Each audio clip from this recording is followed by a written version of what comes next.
కొన్నిసార్లు ఓటమి కూడా మంచి భవిష్యత్తుకు ఒకసారి ఉపయోగపడుతుంది.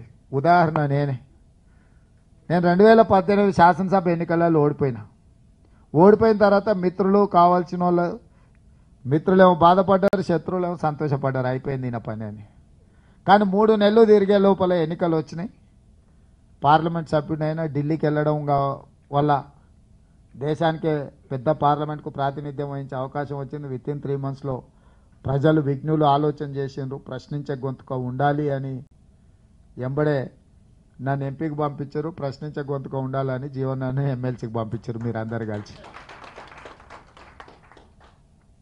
ఢిల్లీకి వెళ్ళడంతో అధినాయకుల దృష్టిని ఆకర్షించడం కానీ లేకపోతే పార్లమెంట్లో మా యొక్క ప్రయత్నము పార్టీ తరఫున ఉన్న మా కమిట్మెంట్ను చూసి పిసిసి అధ్యక్షుడు అవడం, పిసిసి అధ్యక్షుడు అయిన తర్వాత రాష్ట్ర రాజకీయాలలో జరిగిన మార్పులు మీకు తెలుసు.